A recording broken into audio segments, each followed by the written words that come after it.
როგორი იქნება ეკონომიკის ახალი მინისტრის ხედვა ენერგეტიკის სექტორში. როგორც მარიამ მქვრივიშვილმა სექტორის ნაწილს განუცხადა გაცემული მემორანდუმების გადახედვას და სექტორში რეალური სურათის გამოკვეთამდე ახალ აუქციონებზე მორატორიუმს გეგმავს. ამ შეხვედრაზე ასევე ითქვა, რომ გაცემულია 11,000 მეგავატის სიმძლავრის ახალი მემორანდუმები, მაშინ როდესაც დღეისათვის საქართველოს მთელი ენერგოსისტემა 5,000 მეგავატზე ნაკლებია. აღსანიშნავია, რომ CFD-ის შემოღებამ ინვესტორების ინტერესი განსაკუთრებით ქარის და მზის სადგურების მიმართ გაზარდა, თუმცა ქსელს მათი მიღება ამ ეტაპზე შეზღუდული აქვს. საინვესტიციო ბანკ ალტენ-დაგარტის ივნისის კვლევამ აჩვენა, რომ იმ პერიოდისთვის დასამტკიცებლად შეტანილი იყო სამინისტროში 3,1 გიგავატის ქარის და 5,1 გიგავატი მზის პროექტები, მაშინ როდესაც ელექტროსისტემას ჯერ მხოლოდ 1,2 გიგავატის მიერთების შესაძლებლობა აქვს. რეალურია, თუ ქაღალდზე დარჩენილი ქარისა და მზის პროექტები შეფერხებული წყალსაცავიანი ჰესების ფონზე არის თუ არა საჭირო ამოცულობის მზის ელექტროსადგურები, როგორი უნდა გაცხრილოს სამინისტრომ ინვესტორები და როგორია მოთხოვნა და პოტენციალი დღეს მზის ენერგიის ათვისებაზე. თემაზე სასაუბროდ მზის ენერგიის ასოციაციის თანადამფუძნებელი და კომპანია ჰელიოს ენერგიის ხელმძღვანელი თორნიკე დარჯანია გვერდდება ახლა პირდაპირ ეთერში. თორნიკე, მოგესალმებით, პირველ რიგში უღმესი მადლობა თქვენი დროისთვის. გამარჯობა. თორნიკე, პირველ რიგში მინდა დავიწყოთ საუბარი ეკონომიკის ახალ მინისტრთან შეხვედრით. ჩვენ ვიცით, რომ გასულ კვირას იყო თორსტები 10 დღის წინ დაახლოებით ეს შეხვედრა. საინტერესოა უშუალოდ მზის ენერგეტიკის მიმართულებით რა ხედვა აქვს ახალ მინისტრს. ჩვენ ახალ მაყურებელს მოვყევით, რომ საკმაოდ დიდი სიმძლავრის ელექტროსადგურებზე შევიდა განაცხადები ეკონომიკის სამინისტროში, ამოცულობის, ასე ვთქვათ, სიმძლავრების ინტეგრაცია ქსელში ყოველ შემთხვევაში დღეს შეზღუდულია. აი, როგორ წარმოუდგენია მას ამ მიმართულების განვითარება ენერგეტიკაში? დიახ, მოგესალმებით. ეს იყო განახლებადი ენერგიების ასოციაციის ფარგლებში ჩატარებული შეხვედრა.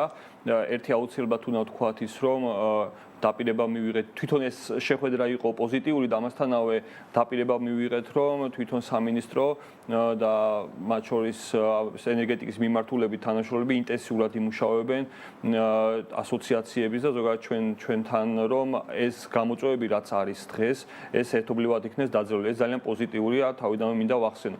ეხლა რაც შეეხება უშუალოდ რა ითქვა იქ შეხვედრაზე, ძირითადი აქცენტი მაინც გაკეთდა იმ პროექტებთან დაკავშირებით, რომელიც ძალიან დიდი ხანი არის თაროზე და ვერ ხორციელდება, ან ეგრეთ წოდებული ინვესტორები, ან ასაც პირობითად ჯგუფები ცდილობენ, რომ ეს პროექტები გადაყიდონ. ანუ ასეთი პროექტები არის მზის პროექტები? მზესთან დაკავშირებით მინდა პირიქით ცოტა ხუმრობით თქვა, რომ ასეთ პროექტებს ეძებენ ინვესტორები. ანუ რომლებიც დამუშავებული იქნება და ეგრეთ წოდებული მიყვანილი მშენებლობამდე რომ ააშენონ. ანუ მსგავსი ტიპის პროექტები მე არც კი გამიგია, სულ რამოდენიმე პროექტი იყო ჩემს ხელთ არსებული, რომელიც ერთი იყო დაახლოებით 50 მეგავატის და მეორე დაახლოებით კიდევ 2-3, რომელიც საც ცდილობდა ინვესტორი რომ გაიყიდა. და ოღონდ გაიყიდა იმ თვალსაზრისით, რომ ეს უკვე გაწეული სამუშაო მიწა შესყიდული, მიერთება გადახდილი და ასე შემდეგ. ანუ მე მინდა ერთმანეთისგან გავმიჯნო აი ეს ორი მიმართულება, რომ არსებობენ კომპანიები, რომლებიც ცდილობენ, რომ პროექტები დაამუშავონ და მიიყვანონ მშენებლობის ეტაპამდე და შემდგომ გაყიდონ, არიან ისინი, რომლებიც უბრალოდ მემორანდუმით ცდილობენ, ანუ ბოდიშთა ირბინონ აქეთ-იქით და მხოლოდ აი ეს წინარე კვლევის მემორანდუმი გაყიდონ რა. ეს ორი ერთმანეთისგან განსხვავებული, ასე ვთქვათ, მოცემულობა არის. თვითონ ამ შეხვედრაზე მინისტრმა თქვა, რომ აი ესეთი პროექტები, რომელიც ძირითადად უფრო ჰიდროელექტროსადგურებში გვხდება, იქნება ძალიან მკაცრად შესწავლილი და მათ ჩამოერთმევათ ის სიმძლავრეები, რომლებიც მათზე იქნა გაცემული. თვითონ რაც შეეხება მზის ელექტროსადგურებს, აქ კონკრეტულად არ ითქვა თუ რა კრიტერიუმებით გაცხრილავენ ან შეარჩევენ იმ პროექტებს, რომლებიც ახლა საკმაოდ დიდი რაოდენობით არის წარდგენილი სამინისტროში. ჩვენ ვიცით, რომ 400 პროექტზე მეტია წარდგენილი, შეიძლება აჭარბებდეს 6,000 მეგავატ სიმძლავრეს ეს პროექტები. ჩვენ ვიცით, რომ სისტემა შეუძლია დაახლოებით 1000 მეგავატის ინტეგრირება, ხოლო დანარჩენი 5,000-ზე რომც გაიცეს დღეს მემორანდუმები, ეს ფიზიკურად ვერ აშენდება, იმიტომ რომ სისტემას ვერ ძალუძს ამისი ინტეგრაცია თუ რა თქმა უნდა იქ არ გაუმჯობეს და ქსელი, არ აშენდა მარეგულირებელი ჰიდროელექტროსადგურები ან სხვა ტიპის სადგურები, ბათბოსადგურის და ასე შემდეგ. ანუ ამის გარეშე შეიძლება ქაღალდზე დარჩეს. ხო, ამის გარეშე ხო ჩათვალეთ, რომ ეს ყველაფერი ქაღალდზე დარჩება, იმიტომ რომ ან ასეთ პროექტებს მოსთხოვენ, რომ მათ დამაგროვებლები, ანუ სააკუმულატორო სისტემები დაამონტაჟონ, რომ უზრუნველყონ თავიანთი არასტაბილურობის დასტაბილურება. ერთი სიტყვით, ანუ მათ მოცემულობა შეეცვლებათ. აი ამ თვალსაზრისით არ იქნა არაფერზე არ იქნა ნათქვამი, იმიტომ რომ ეხლა თეორიულად შესაძლებელია სამინისტროში წარდგენილია ორი პროექტი, რომელსაც და ჩვენს გვაქვს ესეთი პროექტები, რომლებსაც მართლა ინვესტორები დგანამ სესხი დამტკიცებული არის, უკვე უნდათ რომ გადავიდნენ მშენებლობის ეტაპზე და ეს პროექტი განახორციელონ და ვიღაცა, რომელსაც პირობითად შეიძლება რომ ეს ამ პროექტის უბრალოდ გაყიდვა უნდოდეს. ასე ვთქვა, როგორც ეძახიან ხოლმე ფურცლის გაყიდვა, ხო?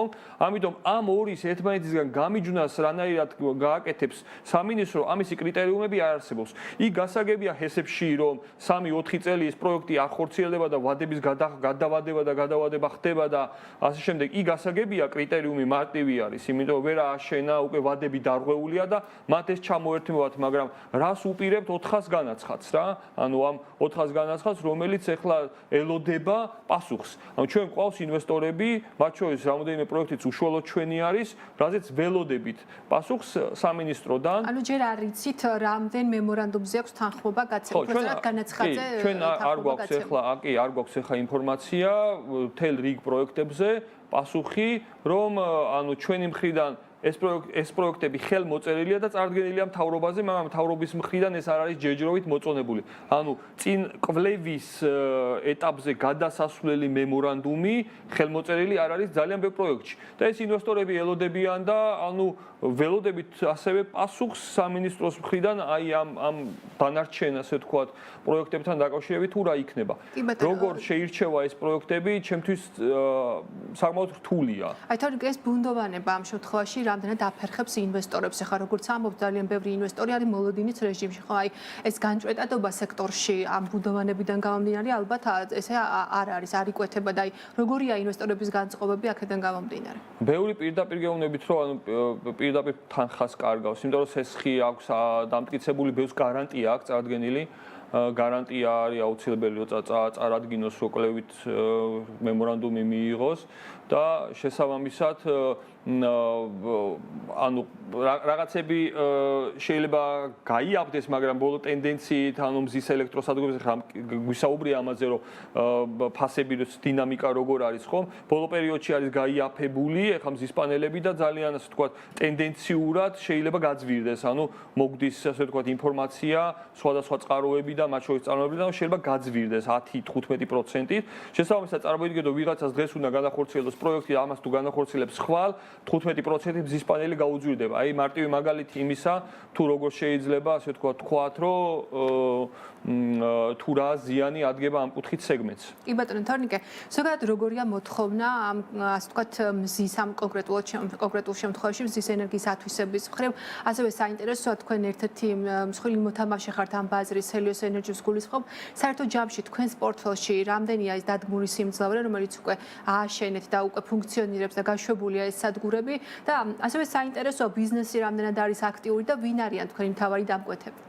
ზოგადად ინტერესი სტაბილურად და მე ვიტყოდი რომ ანუ ზრდადია და ინტერესი საკმაოდ ზრდადია, თუმცა უნდა განვასხვაოთ აქ ანუ ადრე იყო ნეტო აღრიცხვის რეგულაცია და იქ ნეტო აღრიცხვის რეგულაციაში ჩვენ საკმაოდ მარტივად ვაშენებდით სადგურებს. მე ამას ვეუბნები ხოლმე ყველა ინვესტორს, რომ იქ დაწერდი განცხადებას და ენერგოპრო მოგიყვანდა ქსელს, განავითარებდა, ანუ მარტივი პროცედურა ქონდა. სულ 2-3 ასე ვთქვათ ფანჯრის პრინციპს ვეძახდი და 2-3 ადგილას გიწევდა მისვლა და სადგური შეგეძლო რომ განგევითარებინა აგიშენებდა. აი აქ უკვე სხვა მოცემულობა გვაქვს. აქ გვაქვს ეს სამინისტროსთან მემორანდუმით და მშენებლობის ეტაპზე ვერ გადახვალ თუ სამინისტროსგან თანხმობა არა გაქვს. ანუ ეს პროცესი მოითხოვს, დრო სჭირდება ამას და ამასთანავე აქედან მხარეს ხო ენერგოპროს ქსელში იქნება თუ ელექტროსისტემის ან თელასის ქსელში აბსოლუტურად ყველაფრის გაკეთება უწევს ინვესტორს. ანუ მთლიანი ხაზების აშენება ამ ყველაფრის განვითარება უწევს ინვესტორს ინვესტორს და აქ ვაწყდებით უკვე საკმაოდ პრობლემური, ასე ვთქვათ, მოცემულობებს, როდესაც კერძო მიწაზე გვიწევს გავლა, ან რაღაც სერვიტუტი დატვირთულ და ასე შემდეგ.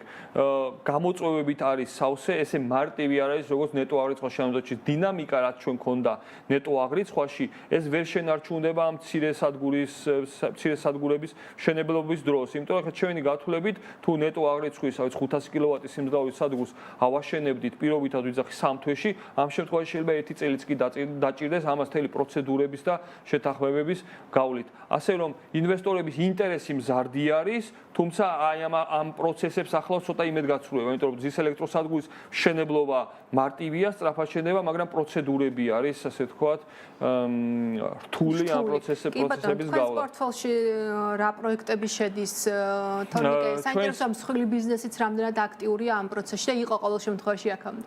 კი, ჩვენ 50 მეგავატს მივუკაკუნეთ სიმძლავრეს, ჩვენი 400-ზე მეტი პროექტი გვაქვს უკვე განხორციელებული. რა პერიოდზე საუბრობთ? ჩვენ საუბრობთ ეხლა ბოლო 5 წლის განმავლობაში. თუმცა აქ უნდა აღვნიშნოთ ისიც აუცილებლად, რომ ამ 50 მეგავატიდან ალბათ 30 მეგავატი თუ 35 მეგავატი ბოლო 2 წლის განმავლობაში განვავითარეთ. ან იმდენად სწრაფად და გეომეტრიული პროგრესით მოხდა განვითარება და ეს რა თქმა უნდა გრძელდება ეს ტენდენცია. 400-ზე მეტი პროექტი გვაქვს მართვაში. ამ სადგურებს ყოველდღურად ვაკვირდებით, დინამიკას, რაიმე პრობლემა ხო არ არის ტექნიკური და ასე შემდეგ. ანუ ეხლა ისევ მიმდინარეობს ნეტო აღრიცხვის რეგულაციაში სადგურების ჩართვა, იმიტომ ეს რეგულაცია თბილისში ჯერ კიდევ გვაქვს და რეგიონებში ენერგოპროში შემორჩენილი არის პროექტები, რომლებიც უნდა აშენდეს და სავარაუდოდ ალბათ მომავალი წლის სადღაც შუა თვეებამდე და შემდგომ უკვე გადავდივართ ინდუსტრიას ზუსტად აი ესეთი ტიპის სადგურების შენებლობაზე, როგორიც არის უკვე მცირე, საშუალო და დიდი სიმძლავრის მზის ელექტრო სადგურები. იბათ რამდენიმე პროექტი ხომ არ შეგიძლიათ დაგვისახელოთ და ყველაზე მაქსიმალური სიმძლავრე აი ამ პროექტების. ჩვენ ახლა 7.2 მეგავატის სიმძლავრის პროექტი გვაქვს, რომელსაც ვაშენებთ ახლა აქტიურად ვაზიანში, მაგალითად, სართიჭალაში ვაშენებთ თუ სრულად მახსოვს 10 მეგავატის სიმძლავრის ამ პარტნიორებთან ერთად ვაშენებთ, ხოლმე მარტო არ ვართ 10 მეგავატის სიმძლავრის სადგურს. საგარეჯოში გვაქვს თუ სრულად მახსოვს 6 მეგავატის სიმძლავრის სადგური ასაშენებელი ინვესტორისთვის. ჩვენი აი კონკრეტულ ქარხნებში, კომპანიებში ხდება ამ სადგურების მონტაჟი, ეს ბიზნესები არიან კონკრეტულად თქვენი დამკვეთები? ამ შემთხვევაში ინვესტორები, რომლებსაც რაც ვისაუბრე, ინვესტორები, რომლებსაც სურთ ელექტროენერგიის გაყიდვა. მაგრამ რა თქმა უნდა არსებობენ სადგურები, უბრალოდ არსებობენ დამკვეთები, რომლისთვისაც ვაშენებ მათი მოხმარების შესამცირებლად. ეხლა მაგალითად ბოლო პროექტი, რომელიც დავასრულეთ, არის ჩირინას საწარმო მარტყოფში 750 კილოვატი დადგმული სიმძლავრე, ინვერტორული სიმძლავრე 500 კილოვატი, რომელიც დაახლოებით თუ სრულად მახსოვს, ალბათ 1,000,000 კილოვატ-საათამდე გამოიმუშავებს და ეს თვითონ მოხმარებაშივე ჩაიკარგება. თვითონ საწარმოს მოხმარებაში Coca-Cola არის ძალიან კარგი მაგალითი, მათ სახურავზე დადგმული საკუთარი მოხმარების სადგური, რომელიც არც ნეტო აღრიცხვაშია და არც სხვა ტიპის არის და მათ შორის ვცდილობთ ამ სადგურის გაზრდას, რომ კიდევ უფრო მეტად დავაკმაყოფილოთ და ასეთი ტიპის სადგურები საკმაოდ ბევრია. ეს შემიძლია უსასრულოდ ჩამოგითვალოთ. უბრალოდ ეხლა ბოლოს რაც გამახსენდა, ხო ეს პროექტი. კი ბატონო, თორნიკე, კიდევ ერთ თემაზე მინდა ცოტა დრო გვაქვს ძალიან დარჩენილი მოვასწრო კითხვის დასმა. შენ ნაწილობრივ ვისაუბრე ნეტო აღრიცხვის სისტემის სიკეთე რა იყო ამ შემთხვევაში პროცედურულად მათ შორის და ნეტო ბილინგზე გადავდივართ ეხლა, როგორც უკვე იცის ჩვენმა მაყურებელმა 1 ოქტომბრიდან ხომ. რეალურად მოკლედ კიდევ ერთხელ ვთქვათ რა იცვლება აი ამ სისტემაში და აი როგორ ფიქრობთ ეს მოდელი რამდენად იმუშავებს? მარტივად რო თქვა, რადგან ბევრი დრო არ გვაქვს, ნეტო აღრიცხვისგან განსხვავებით, ნეტო დარიცხვა კიდევ იმას ნიშნავს, რომ ქსელში სიჭარბე რაც გადაგვივა, იმას შეისყიდის გამანაწილებელი კომპანია ან თავისუფალი მიმწოდებელი, რა თქმა უნდა, დაბალ ფასად. ენერგოპრო 5.5 თეთრად, თელასი 8.5 თეთრად, ეხლა რასაც გვეუბნებიან. მომავალში თუ შეიცვლება ეს ტარიფები, არ ვიცი, თუმცა დღეს ეს მოცემულობა გვაქვს. რა თქმა უნდა, გაქვითვის მოდელი ერთ-ერთი იქვითებოდა უფრო მიმზიდველი იყო ვიდრე ეს, მაგრამ მაინც ვფიქრობთ, რომ ეს მოდელი იმუშავებს განსაკუთრებით იურიდიული პირებისთვის, ან და საწარმოებისთვის, რომლებსაც თავიანთი მოხმარება და ჩვენი გამომუშავება ერთმანეთს ემთხვევა. ანუ როდესაც მზის ელექტროსადგურის გამომუშავება და საწარმოს მოხმარება ერთმანეთს ემთხვევა, ამ შემთხვევაში იმუშავებს 50% მაინც რო ეს დამთხვევა იყოს, ბიზნეს მოდელი იმუშავებს. ეხლა ჩვენ ამის დათვლებს ვაკეთებთ როგორც ფინანსურად, ასევე ტექნოლოგიურად, რა ტექნოლოგიები გვინდა შევთავაზოთ. ამასთანავე ძალიან აქტიურად ფიქრობთ, რომ სააკუმულატორო შემნახველი სისტემების ინტეგრაცია მოგვიწევს, რომ ამისი ოპტიმიზაცია გავაკეთოთ. იმუშავებს, ანუ რა თქმა უნდა ფიზიკური პირებისთვის შეიძლება ნაკლებად იყოს საინტერესო. კი, ფიზიკური პირები ჩვენ და ასე თქვა სამწუხაროდ დღის განმავლობაში ვართ გასულები საქმეზე და მთლიანი ეს გენერაცია რაც კი ხდება თითქმის 90% ქსელში გადაედინება. ანუ აი ეს გამოწვევა გვაქვს ზუსტად ფიზიკურ პირებთან მიმართებით, რომ ფაქტიურად მათ სულ სიჭარბე ექნება და სულ ქსელში გადაუვათ და სულ მოუწევთ რომ ეს იაფად გაყიდონ. ამიტომ ფიზიკურ პირებთან მიმართებით ვფიქრობთ რა შემნახველი სისტემების დანერგვას, ეგრეთ წოდებული სააკუმულატორო სისტემების, სადაც შეინახავენ და შემდგომ საღამოთი გამოიყენებენ ამას, თქვათ, გენერაციას. აი ესეთი რაღაც ფიქრებში ვართ.